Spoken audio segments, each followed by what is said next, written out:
Okay, so without further ado, Steve Adams. Oh, great. Okay. I thought a lot about this too. It's like, what do queer neighborhoods do to cities? And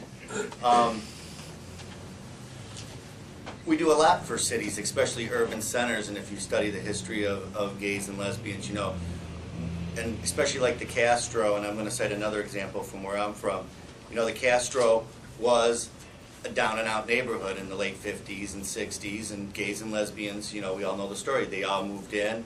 They started cleaning up the Victorian houses.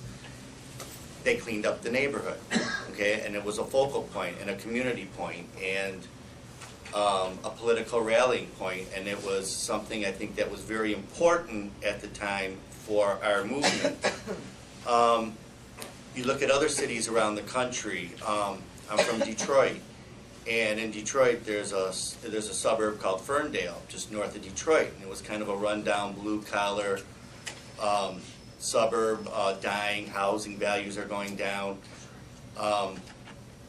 Gays and lesbians did the same thing. They moved into the neighborhood. They bought the houses. They fixed them up. Now it's the good restaurants are there. People that seems to be a big focal, hip happening spot now.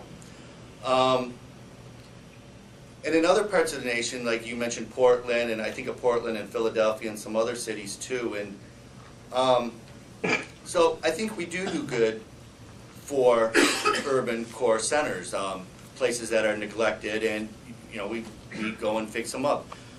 We also, in these neighborhoods, we promote diversity and tolerance, where in a lot of these places it's not there, and we come in and we promote that. Everybody's welcome in our neighborhoods, and I see that as a positive thing.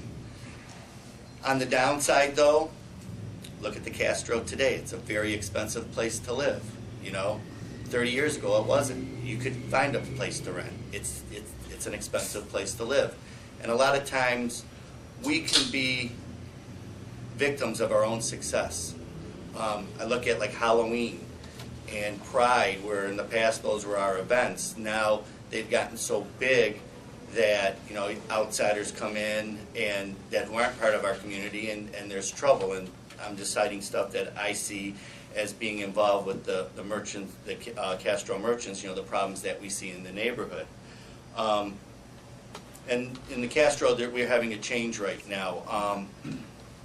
It is a neighborhood, and I live in the Castro and I work in the Castro, and I kind of want to still maintain that neighborhood feeling, although it is a tourist neighborhood too, and we can't forget that. And that does bring, we like having people coming into the neighborhoods and shopping in our shops and eating in our restaurants and visiting us and staying and being part of our community.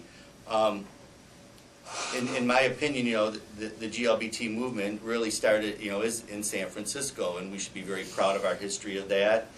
And one of the things that I got involved with the Castro merchants is you go to other cities around the nation, you talk about tourism, that tourism plays a big part in a lot of GLBT neighborhoods now. You go to Portland, and I'm citing Portland and Philadelphia because they're really going after that GLBT tourists, which we haven't done in San Francisco. And so, like, we came up with a Castro guide here that I was part of that we're working finally with the Visitors Bureau, and Rebecca and I had a little conversation about this earlier.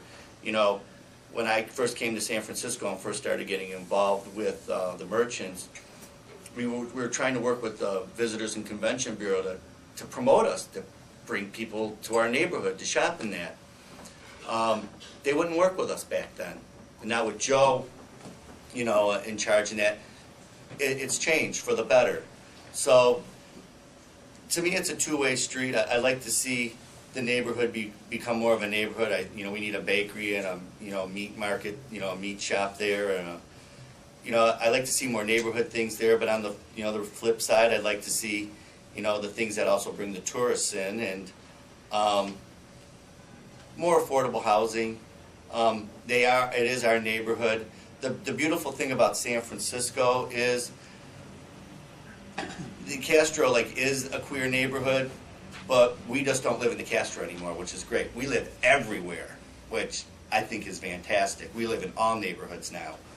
And one of the things I'd like to see, though, more of is more people coming back into the Castro who live in other neighborhoods, just to come back and kind of feel their own roots out and everything. You know, as I was looking at some of these pictures on the wall and the sodomy thing that happened back in '93, and I remember when that came out, and I remember, you know, at the Castro Muni Station, I don't know if anybody was there, you know, at 5 o'clock at night, there was hundreds and hundreds and hundreds of us there, you know, that night. And I kind of felt nostalgic. I go, this is what it must have been like, you know, in the 70s and 80s when everybody used to gather. And I thought it was so cool that it was a gathering point, you know. And I'd like to see more of that happen in the neighborhood. So that's what I got to say.